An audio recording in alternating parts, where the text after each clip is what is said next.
ಈಗ ಕ್ರೈಮ್ ಲೋಕದ ಸುದ್ದಿ ನೋಡೋಣ. ಬೆಂಗಳೂರು ಹೊರವಲಯದ ಆನೇಕಲ್ ಬಳಿ ಅಂಗಡಿಗೆ ಹೊರಟಿದ್ದ ಯುವತಿ ಮೇಲೆ ಕಾಮುಕರು ಅಟ್ಟಹಾಸ ಮೆರೆದಿದ್ದಾರೆ. ಗಾಂಜಾ ನಶೆಯಲ್ಲಿದ್ದ 5-6 ಯುವಕರಿಂದ ಹೀನ ಕೃತ್ಯ ನಡೆದಿದೆ. ಹಾಡಹಗಲೇ ನಡು ರಸ್ತೆಯಲ್ಲಿ ಮೈಕೈ ಮುಟ್ಟಿ ಯುವತಿಗೆ ಲೈಂಗಿಕ ದೌರ್ಜನ್ಯ ಎಸಗಿದ್ದಾರೆ.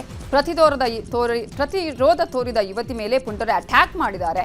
ಆನೇಕಲ್ ತಾಲೂಕಿನ ಬನ್ನೇರುಘಟ್ಟದ ರೇಣುಕಾ ಯಲ್ಲಮ್ಮ ಬಡಾವಣೆಯಲ್ಲಿ ಈ ಘಟನೆ ನಡೆದಿದ್ದು, ಸ್ಥಳೀಯರ ನೆರವಿನಿಂದ ಯುವತಿ ತಪ್ಪಿಸಿಕೊಂಡು ಬಂದರೂ ಪುಂಡರು ಬೆನ್ನಟ್ಟಿ ಬಂದು ಹಲ್ಲೆ ಮಾಡಿದ್ದಾರೆ. ಯುವತಿಯ ಮನೆ ಬಳಿ ನುಗ್ಗಿ ಕಾಮುಕರ ಗ್ಯಾಂಗ್ ಗಲಾಟೆ ಮಾಡಿದೆ. ಬನ್ನೇರುಘಟ್ಟ ಪೊಲೀಸ್ ಠಾಣೆಯಲ್ಲಿ ಎಫ್ಐಆರ್ ದಾಖಲಾಗಿದೆ. ಇನ್ನು ಯುವತಿ ಮೇಲೆ ಗಾಂಜಾ ಗ್ಯಾಂಗ್ ಹಲ್ಲೆ ಪ್ರಕರಣಕ್ಕೆ ಸಂಬಂಧಪಟ್ಟ ಹಾಗೆ ಹಲ್ಲೆಗೆ ಒಳಗಾದ ಯುವತಿಯ ನೆರವಿಗೆ ಧಾವಿಸಿದ ಯುವಕನ ಮೇಲೇನೆ ಕೌಂಟರ್ ಕೇಸ್ ದಾಖಲಾಗಿದೆ. ಇದು ಹಲವು ಅನುಮಾನಗಳಿಗೆ ಇದೀಗ ಕಾರಣ ಆಗಿದೆ. ಇನ್ನು ಯುವತಿ ಮೇಲೆ ಲೈಂಗಿಕ ದೌರ್ಜನ್ಯ ಎಸಗಿ ಹಲ್ಲೆ ಮಾಡಿದ ಆರೋಪಿಯ ತಾಯಿ ಮೇರಿ ಪುಷ್ಪ ದೂರು ಕೊಟ್ಟಿದ್ದಾರೆ.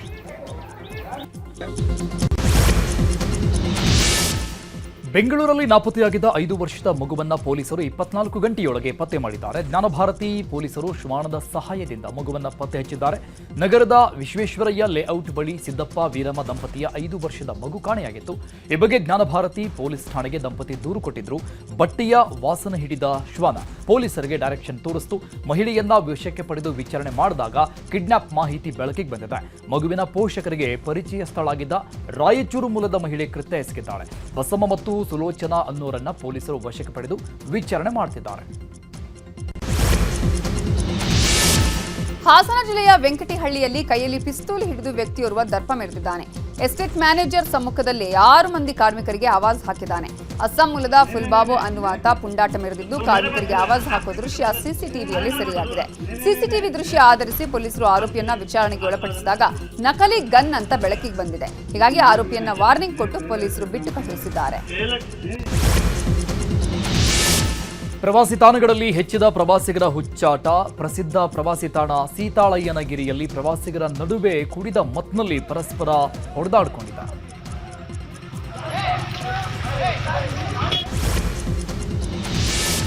ಚಿಕ್ಕಬಳ್ಳಾಪುರ ಜಿಲ್ಲೆ ಚಿಂತಾಮಣಿ ತಾಲೂಕಿನ ಮೈಲಾಪುರ ಗ್ರಾಮದಲ್ಲಿ ಕೇಬಲ್ ಕಳ್ಳರನ್ನ ರೆಡ್ ಹ್ಯಾಂಡ್ ಆಗಿ ಹಿಡಿಯಲಾಗಿದೆ. ಹಗಲಲ್ಲೇ ಕಳ್ಳತನ ಮಾಡ್ತಾ ಇದ್ದ ಇಬ್ಬರು ಕಳ್ಳರು ತೋಟಕ್ಕೆ ನುಗ್ಗಿ ಬೋರ್ವೆಲ್ ಕೇಬಲ್ಗಳನ್ನು ಕದಿತಾ ಇದ್ರು. ಈ ಇಬ್ಬರನ್ನ ಹಿಡಿದು ಪೊಲೀಸರಿಗೆ ಸ್ಥಳೀಯರು ಒಪ್ಪಿಸಿದ್ದಾರೆ. ಈಗ ರಾಜ್ಯದ ಪ್ರಮುಖ ಸುದ್ದಿಗಳನ್ನು ನೋಡೋಣ.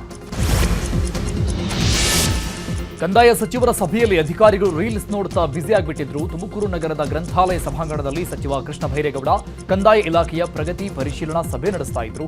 ಸಭೆ ನಡುವೆ ಅಧಿಕಾರಿಗಳು ರೀಲ್ಸ್ ನೋಡುತ್ತಾ ಬ್ಯುಸಿ ಆಗಿದ್ರು. ಸಭೆ ನಡೀತಾ ಇದ್ರು. ಕುಳಿತಂತಹ ಕುಣಿಗಲ್ ಡೆಪ್ಯೂಟಿ ತಹಶೀಲ್ದಾರ್ ಮೊಬೈಲ್ನಲ್ಲಿ ಫುಲ್ ಬ್ಯುಸಿ ಆಗಿದ್ರು. ಮಂಡ್ಯದ ಶಿಕ್ಷಣ ಇಲಾಖೆಯ ಉಪನಿರ್ದೇಶಕನ ಮೇಲೆ ಗಂಭೀರ ಆರೋಪ ಕೇಳಿಬಂದಿದೆ. ತಾಲೂಕಿನ ಹಾಡ್ಲಿ ಗ್ರಾಮದ ಅರುಣೋದಯ ಶಿಕ್ಷಣ ಸಂಸ್ಥೆಯ ಸಹ ಶಿಕ್ಷಕರ ಸಂಬಳ ರಿಲೀಸ್ಗೆ ಲಕ್ಷ ಲಂಚ ಕೊಡಬೇಕಂತೆ. ಉಪನಿರ್ದೇಶಕ ಶಿವರಾಮೇಗೌಡ ಲಂಚಕ್ಕೆ ಬೇಡಿಕೆ ಇಟ್ಟಿದ್ದಾರಂತೆ. ಸರ್ಕಾರ ಆದೇಶ ಹೊರಡಿಸಿ 2 ವರ್ಷ ಕಳೆದರೂ ಜಿಲ್ಲಾ ಪಂಚಾಯತ್ಗೆ ಉಪನಿರ್ದೇಶಕರು ಶಿಫಾರಸು ಮಾಡಿಲ್ಲ. ಲಂಚಾವತಾರಕ್ಕೆ ಬೇಸತ್ತು ನೊಂದ ಶಿಕ್ಷಕರು ಆತ್ಮಹತ್ಯೆ ಮಾಡಿಕೊಳ್ಳುವುದಾಗಿ ಹೇಳಿದ್ದಾರೆ. ಮಹಿಳೆಯೊಬ್ಬರನ್ನ ಮಠದಲ್ಲಿ ಉಳಿಸಿಕೊಂಡಿದ್ದಾರೆ ಅಂತ ಆರೋಪಿಸಿ ಅಡವಿ ಸಿದ್ದೇಶ್ವರ ಮಠದ ಅಡವಿ ಸಿದ್ದರಾಮ ಸ್ವಾಮೀಜಿಯನ್ನ ಮಠದಿಂದ ಹೊರಹಾಕಲಾಗಿದೆ. ಬೆಳಗಾವಿ ಜಿಲ್ಲೆ ಮೂಡಲಗಿಯ ಶಿವಾಪುರ ಗ್ರಾಮಸ್ಥರು ಅಡವಿ ಸಿದ್ದರಾಮ ಸ್ವಾಮೀಜಿಯನ್ನ ಭಕ್ತರು ಉಚ್ಚಾಟಿಸಿದ್ದಾರೆ. ಇನ್ನು ಅಡವಿ ಸಿದ್ದರಾಮ ಸ್ವಾಮೀಜಿ ಸದ್ಯ ಮಠ ತೊರೆದು ಗೋಕಾಕದ ಶೂನ್ಯ ಸಂಪಾದನೆ ಮಠದಲ್ಲಿ ಆಶ್ರಯ ಪಡೆದಿದ್ದಾರೆ. ಈ ವೇಳೆ ಅಡವಿ ಸಿದ್ದರಾಮ ಸ್ವಾಮೀಜಿ ಭೇಟಿಯಾದ ಶಿವಪುರ ಗ್ರಾಮದ ಭಕ್ತರು ಮಠಕ್ಕೆ ಮರಳುವಂತೆ ಮನವಿ ಮಾಡಿದ್ದಾರೆ.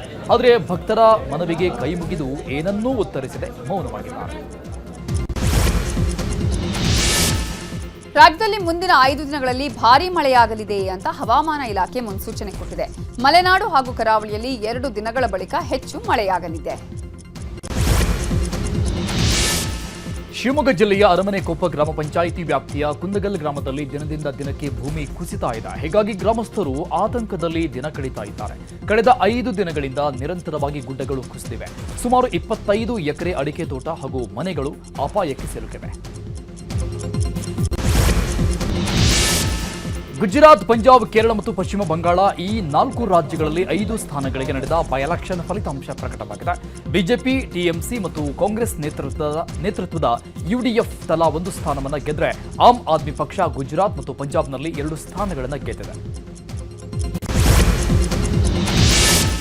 ಪಶ್ಚಿಮ ಬಂಗಾಳದಲ್ಲಿ 4 ಬಿಜೆಪಿ ಶಾಸಕರನ್ನ ಸಸ್ಪೆಂಡ್ ಮಾಡಲಾಗಿದೆ. ಸ್ಪೀಕರ್ ನಿರ್ಧಾರದ ವಿರುದ್ಧ ಬಿಜೆಪಿ ಶಾಸಕರು ಬಾವಿಗಿಳಿದು ಪ್ರತಿಭಟನೆ ಮಾಡಿದ್ದಕ್ಕೆ ಈ ಕ್ರಮ ಕೈಗೊಳ್ಳಲಾಗಿದೆ.